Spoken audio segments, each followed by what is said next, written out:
मुख्य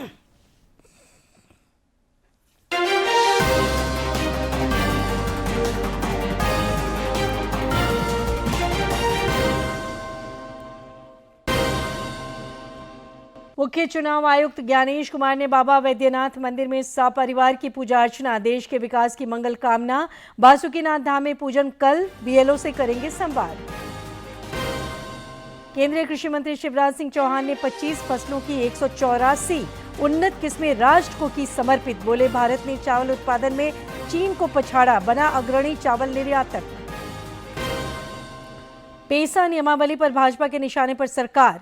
अर्जुन मुंडा बोले, एक्ट के अनुरूप नहीं बनी नियमावली। सुदिव्य कुमार ने गिरिडीह में छात्र सम्मेलन में सामाजिक न्याय पर दिया बल। और रांची में ऑल इंडिया जजेज बैडमिंटन चैंपियनशिप और गिरिडीह में सांसद खेल महोत्सव का समापन। हजारीबाग में सैयद मुश्ताक अली ट्रॉफी के दीदार को उमड़े प्रशंसक।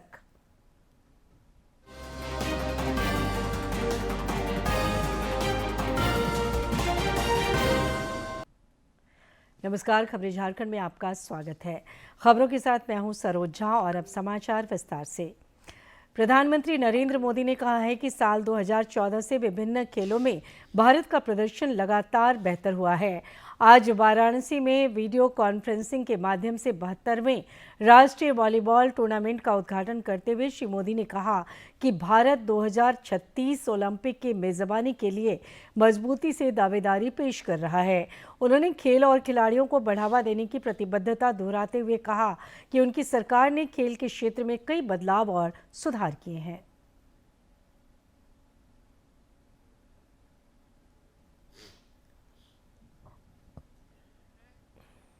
कि कोई भी जीत अकेले नहीं होती।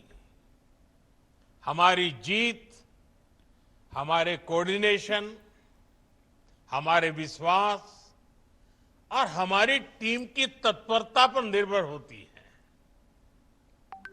हर किसी की अपनी भूमिका है, अपनी जिम्मेदारी है और हम तभी सफल होते हैं जब हर कोई अपनी जिम्मेदारी को बखूबी निभाता है, गंभीरता से निभाता है। हमारा देश भी इसी तरह आगे बढ़ रहा है। स्वच्छता से डिजिटल पेमेंट तक और एक पेड़ मां के नाम से लेकर विकसित भारत के अभियान तक हम इसलिए प्रगति कर रहे हैं क्योंकि देश का हर एक जन, हर एक वर्ग, हर प्रांत एक सामूहिक चेतना से, इंडिया फर्स्ट की भावना से देश के लिए काम कर रहा है। प्रधानमंत्री नरेंद्र मोदी की विकास परियोजनाओं की समीक्षा को लेकर प्रगति की बैठकों ने देश में विकास को नया आयाम दिया है। डीडी न्यूज से विशेष बातचीत में पीएम संग्रहालय एवं पुस्तकालय सोसाइटी के अध्यक्ष नृपेंद्र मिश्रा ने कहा है कि श्री मोदी ने प्रभावी संचार और सक्रिय शासन के माध्यम से जनता का विश्वास अर्जित किया है।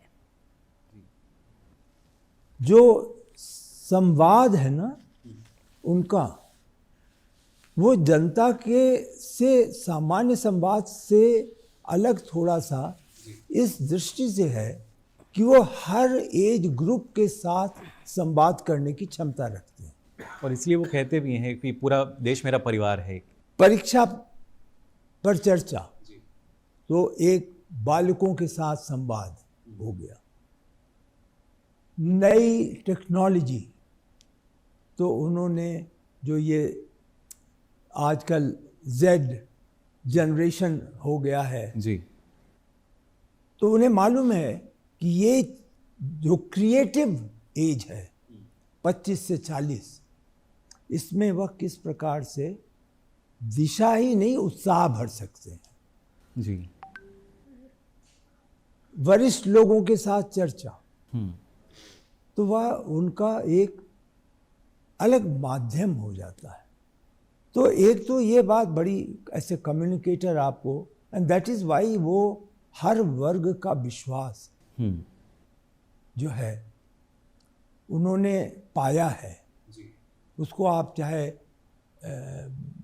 मासेस लव हिम उसको समझें, लेकिन ये सही है अपनी जगह। जी, यानी सबका साथ सबका विकास को पूरी तरीके से जी सार्थक हाँ। उन्होंने किया है। और इसी के साथ जो आपने दूसरा थॉट प्रोसेस प्रस्तुत किया कि वह यही नहीं है कि वो योजनाओं को घोषित करें, बल्कि वह उनको धरातल पर उतरता देखना चाहते हैं।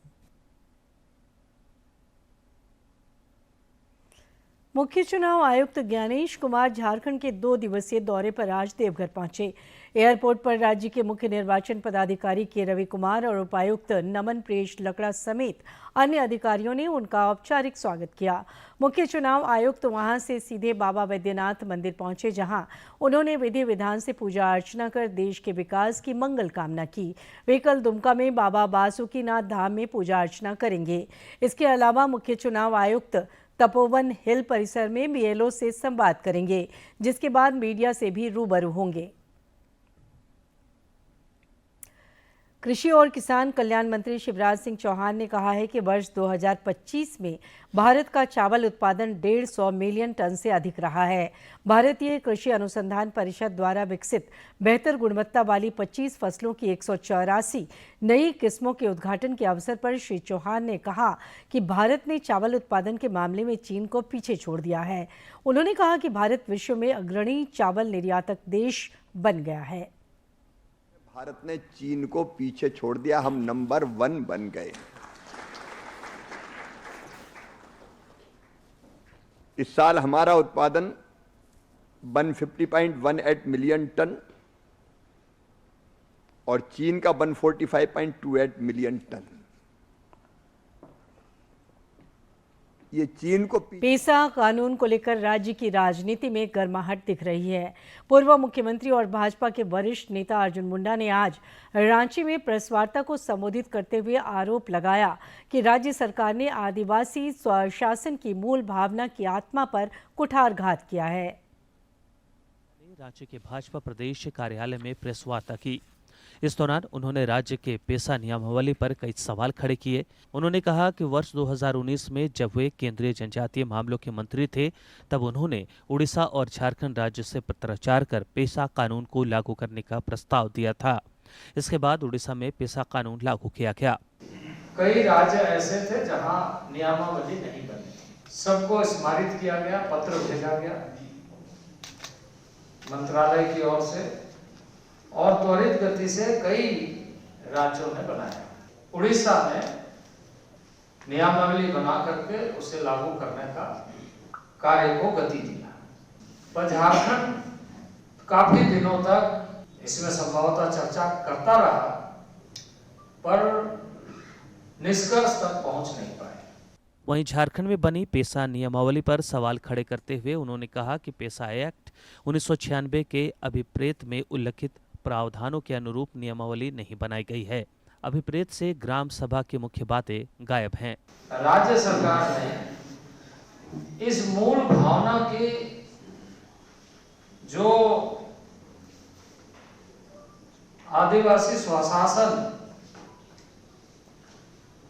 जिसमें सेल्फ रूल गवर्नेंस उसके ओन सिस्टम में, उसकी आत्मा पर कुठाराघात किया। अर्जुन मुंडा ने राज्य सरकार पर आरोप लगाते हुए कहा कि पेसा नियमावली को बनाने के पीछे की मंशा स्पष्ट जाहिर हो रही है। राज्य सरकार ने एक्ट के प्रावधान को डाइल्यूट कर ऐसे प्रावधान किए हैं जिससे धोखाधड़ी की आशंका है। वहीं सिस्टम बनाने की बात धराशायी होगी। एक्ट को इंप्लीमेंट करने के लिए रूल बनाए जाते हैं। वैसे एक्ट अपने आप में लागू किया जा सकता है, पर इस नियमावली में उस एक्ट के मूल विषय को बहुत तरीके से, एक तरीके से कोल्ड ब्लडेड मर्डर जैसे कहा जाता है, उस तरीके से सरकार ने प्रयास किया है। मौके पर राज्यसभा सांसद प्रदीप वर्मा, प्रदेश प्रवक्ता राफिया नाज, मीडिया प्रभारी शिवपूजन पाठक और सह मीडिया प्रभारी अशोक बड़ाइक मौजूद रहे। डीडी न्यूज के लिए रांची से सहयोगी विकास कुमार के साथ प्रणय प्रबोध की रिपोर्ट। नगर विकास मंत्री सुदीव्य कुमार ने गिरिडीह में झारखंड छात्र मोर्चा के सम्मेलन को संबोधित किया। इस दौरान उन्होंने विभिन्न छात्र संगठनों को छोड़कर मोर्चा की सदस्यता लेने वाले कार्यकर्ताओं का स्वागत और अभिनंदन किया। नगर विकास मंत्री ने संगठन मजबूती और विस्तार के टिप्स दिए। इस दौरान उन्होंने अपने संबोधन में सामाजिक न्याय और समरसता पर जोर दिया। समाज तभी विकसित होगा जब इसमें दुनिया के तमाम रंग होंगे, तमाम तरह के लोग होंगे, तमाम तरह की संस्कृतियां होंगी, तमाम तरह के धर्म होंगे, तब इस समाज की खूबसूरती बनेगी। और झारखंड मुक्ति मोर्चा एक ऐसे समाज की परिकल्पना करता है जिस समाज में समाज के सभी तबके के, सभी वर्गों के, सभी तरह की विचारधाराओं को मानने के लोगों को बराबरी का हक मिले। यही झारखंड मुक्ति मोर्चा चाहता है। गोड्डा के महगामा विधानसभा क्षेत्र में कांग्रेस द्वारा कार्यकर्ता सम्मेलन सह वनभोज कार्यक्रम का आयोजन हुआ। इस दौरान ग्रामीण विकास मंत्री दीपिका पांडे सिंह ने संथाल परगना में पार्टी संगठन के विस्तार और मजबूती के टिप्स दिए। ग्रामीण विकास मंत्री ने कहा कि क्षेत्र के समग्र विकास को लेकर सरकार लगातार पहल कर रही है। गोड्डा में उन्होंने प्रेस वार्ता को भी संबोधित किया।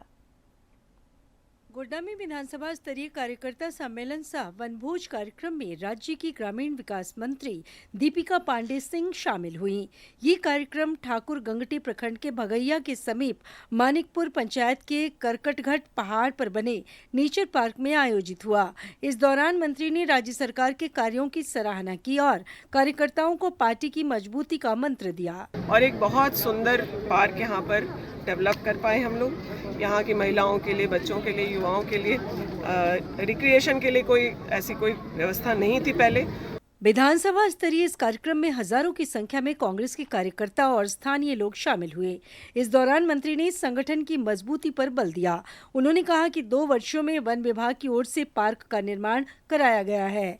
नेचर पार्क में विकास कार्य का एक्सटेंशन किया जाएगा। पर्यटक यहाँ पहुँचे थे तो इसको हम लोग बराबर करने, 2 पहाड़ और है हम लोग के पास। भुसका, मेहरमा में भुसका पहाड़ है, महगामा में गोविंदपुर पहाड़ है। वहाँ पर भी इस तरह का पर्यटक कोई स्थल हम लोग बना सके।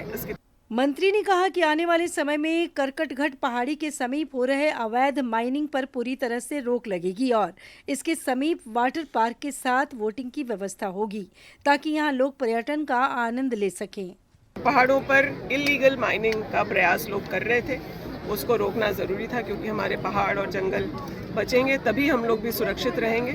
उसके क्रम में यह नेचर पार्क बना है। ग्रामीण विकास मंत्री ने विभिन्न मुद्दों को लेकर सड़क से सदन तक आंदोलन की चेतावनी दी। उन्होंने कहा कि जनहित के मुद्दों को लेकर वे रांची के मोरहाबादी बापू वाटिका से आंदोलन की शुरुआत करेंगी और कांग्रेस के वरिष्ठ नेताओं की अगुवाई में लोक भवन के सामने विशाल प्रदर्शन करेंगी। कांग्रेस एक राष्ट्रव्यापी आंदोलन करने जा रही है जिसकी शुरुआत राज्य के मुख्यालय में और झारखंड में रांची में हम लोग गांधी मूर्ति से लेकर राजभवन तक। ग्रामीण विकास मंत्री दीपिका पांडे सिंह ने जहां एक ओर राज्य सरकार की विकास योजनाओं की जानकारी दी, वहीं दूसरी ओर उन्होंने कांग्रेस की मजबूती पर जोर दिया। डीडी न्यूज के लिए गोड्डा से नीरव किशोर की रिपोर्ट। भाजपा के प्रदेश अध्यक्ष बाबूलाल मरांडी ने एक बार फिर बालू के अवैध खनन पर सरकार को घेरा है। उन्होंने सोशल मीडिया पर एक वीडियो साझा कर कहा कि दुमका के जामा थाना क्षेत्र अंतर्गत मीनाक्षी नदी से बालू के अवैध खनन बेहद चिंताजनक है। उन्होंने कहा कि पाकुड़, जामताड़ा और साहिबगंज से लेकर राजधानी रांची तक पूरे झारखंड में अवैध खनन के हालात एक जैसे हैं। बालू माफियाओं के ट्रक और ट्रैक्टर नदियों, पहाड़ों और खेतों को रौंदते हुए अवैध गतिविधियों में संलिप्त हैं। श्री मरांडी ने उच्च न्यायालय से मामले का संज्ञान लेने का आग्रह किया ताकि इस पर प्रभावी तरीके से अंकुश लग सके। राज्य की पूर्व मंत्री योगेंद्र साव और कांग्रेस की राष्ट्रीय सचिव अंबा प्रसाद ने अपनी ही सरकार पर हमला बोलते हुए विस्थापितों की अनदेखी का आरोप लगाया है। अंबा प्रसाद ने कहा कि विस्थापितों को न्याय मिलना चाहिए। वहीं पूर्व मंत्री योगेंद्र साव ने कहा कि उन्हें झारखंड सरकार पर भरोसा नहीं है। उम्मीद जो है सो सरकार से या किसी स्तर पर जो है सो अब हमको नहीं समझ में आ रहा है। एक ही स्तर है, वह है न्यायालय। न्यायालय के शरण में हम जा रहे हैं। मेरी जनता के प्रति मेरी जवाबदेही है और मैं बस आप लोगों के माध्यम से उनका आंख खोलना चाहती हूँ, उनका ध्यान यहाँ पे खींचना चाहती हूँ, उनसे न्याय मांग रही हूँ कि अपने लोगों के प्रति, विस्थापितों के प्रति, और ये जो सही कानून जो खुद डीसी कमिश्नर ने रिकमेंड किया है कि 2013 यहाँ पे लागू होना चाहिए, तो ये कोई भी कानून नहीं पालन हो रहा है। यहाँ पे बस किसी को 5 लाख, किसी को 2 लाख, किसी को 3 लाख कैश भी दिया जा रहा है। नहीं लीजिएगा तो फिर केस कर दिया जाएगा। बांग्लादेश में हिंदुओं के खिलाफ अत्याचार और हिंसा के बढ़ते मामलों से समूचे भारत में समाज का हर वर्ग आक्रोशित है। धनबाद के रणधीर वर्मा चौक पर सनातन धर्म जागरण समिति की पहल पर आक्रोश प्रदर्शन सह धरना आयोजित किया गया। सांसद डुल्लू महतो, विधायक राज सिन्हा और पूर्व सांसद पीएन सिंह समेत अन्य नेता भी इसमें शामिल हुए।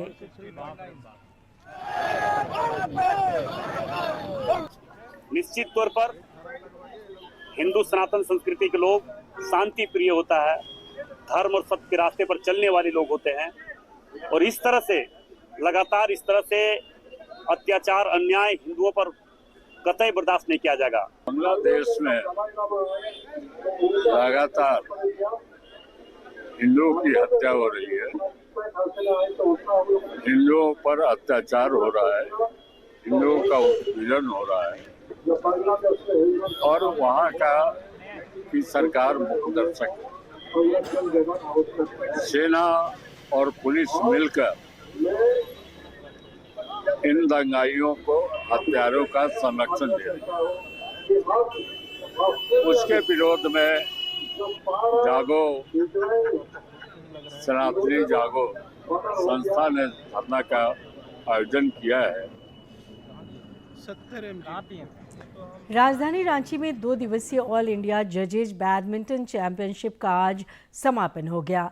इस चैंपियनशिप में 9 राज्यों के प्रतिभागियों ने भाग लिया। न्यायाधीशों ने बैडमिंटन पर हाथ आजमाकर फिटनेस का मंत्र दिया। मुख्य न्यायाधीश न्यायमूर्ति तरलोक सिंह चौहान ने कल इसका उद्घाटन किया था।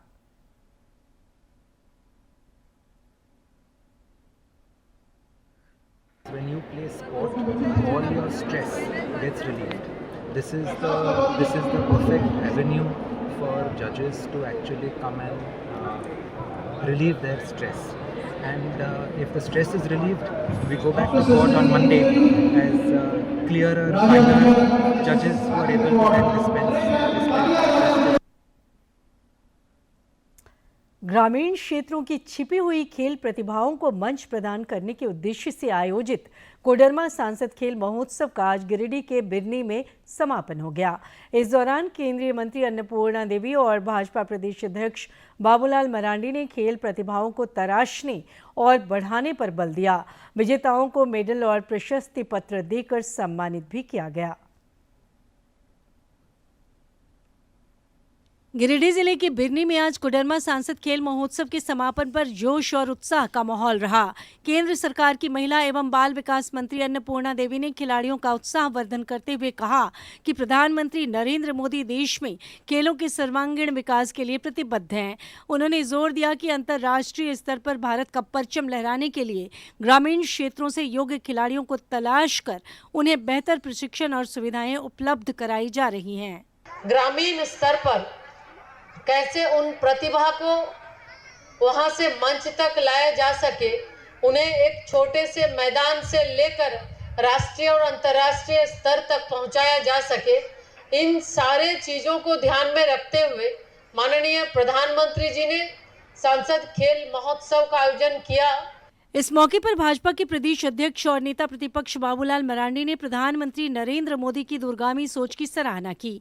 उन्होंने कहा कि प्रधानमंत्री का लक्ष्य है कि भारत खेल समेत हर मोर्चे पर दुनिया का नेतृत्व करे।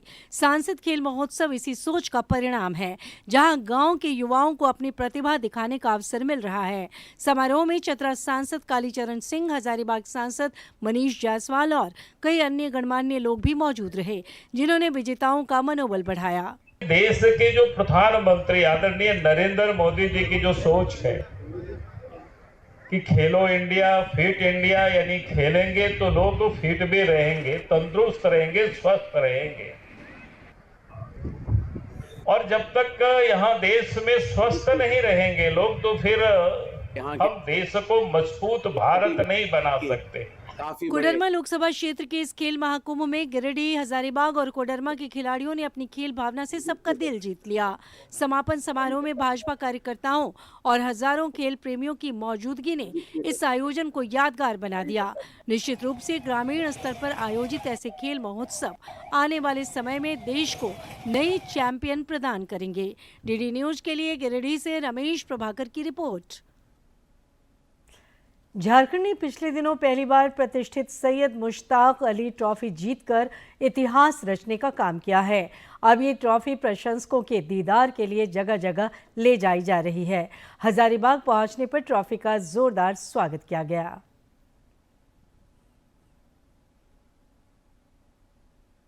हजारीबाग की सड़कों पर आज उत्सव का माहौल है। मौका है झारखंड की पहली सैयद मुश्ताक अली ट्रॉफी की जीत का दीदार करने का। जैसे ही ये चमचमाती ट्रॉफी हजारीबाग जिला क्रिकेट एसोसिएशन के दफ्तर पहुंची, खिलाड़ियों की खुशी का ठिकाना नहीं रहा।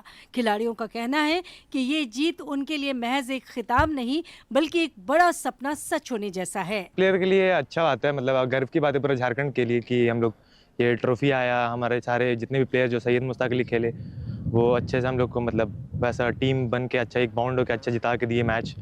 तो यह बहुत गर्व की बात है हमारे लिए, पूरे झारखंड के लिए, एक ही नहीं पूरे झारखंड के लिए गर्व की बात है। अच्छा लग रहा, मोटिवेट तो करता ही है, क्योंकि बहुत हम लोग क्या बोलते हैं, झारखंड बहुत टाइम के बाद जीता है। झारखंड ने फाइनल मुकाबले में हरियाणा को 69 रनों के भारी अंतर से हराकर इस खिताब पर कब्जा जमाया है। जेसीए के कोऑर्डिनेटर सुरेश कुमार ने बताया कि कप्तान ईशान किशन और कुमार कुशाग्र की शानदार बल्लेबाजी ने टीम की जीत की राह आसान की। ये ट्रॉफी अब पूरे राज्य में भ्रमण कर रही है, ताकि सुदूर क्षेत्रों में खेलने वाले प्रतिभाओं को भी प्रेरणा मिल सके। देखिए, उत्साह तो 19 तारीख से ही चल रहा है, जब झारखंड टीम वहाँ हरियाणा को जिता के इस ट्रॉफी पर कब्जा किया। और बीसीसीआई के नियम के अनुसार ये ट्रॉफी वहीं रह जाना था, लेकिन चूंकि हमारे सेक्रेटरी सौरभ तिवारी वहाँ थे, उन्होंने रिक्वेस्ट करके इस ट्रॉफी को झारखंड में लाएं। और फिर उन्होंने रिक्वेस्ट किया कि हमको कम से कम 15-20 दिन और रहने दिया जाए, कि हम पूरे ज़िले में इसको घुमाएं और ज़िला में भी ये वहाँ के खिलाड़ियों को एक इससे मोटिवेट करे कि ये ट्रॉफी इतना बड़ा ट्रॉफी है, जिसको झारखंड ने क्रिकेट के इतिहास में संयुक्त बिहार और झारखंड में 90 साल के बाद ये ट्रॉफी जीत पाए हम लोग। सैयद मुश्ताक अली ट्रॉफी का हजारीबाग पहुंचना जिले के क्रिकेट परिवेश में नई ऊर्जा भर गया। उम्मीद है कि इस जीत से प्रेरणा लेकर हजारीबाग के मैदानों से भी कई ईशान किशन निकलेंगे, जो भविष्य में देश का नाम रोशन करेंगे। वाकई ये जीत झारखंड के खेल जगत के लिए एक बड़ा मील का पत्थर है। प्रशासन और क्रिकेट एसोसिएशन का ये प्रयास सराहनीय है। डीडी न्यूज के लिए हजारीबाग से गौरव की रिपोर्ट। और अब करते हैं बात मौसम की। राज्य भर में सर्द हवाओं की वजह से कपकपी बढ़ गई है। मौसम में ये बदलाव पश्चिम बंगाल के ऊपर बने साइक्लोनिक सर्कुलेशन और पश्चिम की ओर से आ रही बर्फीली हवाओं की वजह से आया है। मौसम विज्ञान केंद्र ने आज और कल राज्य के उत्तरी और पश्चिमी भागों के लिए घने कोहरे का अलर्ट भी जारी किया है। पश्चिमी और उत्तरी मध्य भागों में कल और 6 जनवरी को शीतलहर चलने की भी आशंका है। आने वाले दिनों में पारा 3 से 4 डिग्री सेल्सियस तक लुढ़क सकता है। इधर पिछले 24 घंटे के दौरान लातेहार में न्यूनतम तापमान 6.3 डिग्री सेल्सियस रिकॉर्ड किया गया, जो राज्य में सबसे कम रहा। और आखिर में इस बुलेटिन के मुख्य समाचार एक बार फिर। मुख्य चुनाव आयुक्त ज्ञानेश कुमार ने बाबा वैद्यनाथ मंदिर में सपरिवार की पूजा अर्चना, देश के विकास की मंगल कामना। बासुकीनाथ धाम में पूजन कल, बीएलओ से करेंगे संवाद। केंद्रीय कृषि मंत्री शिवराज सिंह चौहान ने 25 फसलों की 184 उन्नत किस्में राष्ट्र को की समर्पित। बोले, भारत ने चावल उत्पादन में चीन को पछाड़ा, बना अग्रणी चावल निर्यातक। पेसा नियमावली पर भाजपा के निशाने पर सरकार। अर्जुन मुंडा बोले, एक्ट के अनुरूप नहीं बनी नियमावली। सुदिव्य कुमार ने गिरिडीह में छात्र सम्मेलन में सामाजिक न्याय पर दिया बल। और रांची में ऑल इंडिया जजेज बैडमिंटन चैंपियनशिप और गिरिडीह में सांसद खेल महोत्सव का समापन। हजारीबाग में सैयद मुश्ताक अली ट्रॉफी के दीदार को उमड़े प्रशंसक।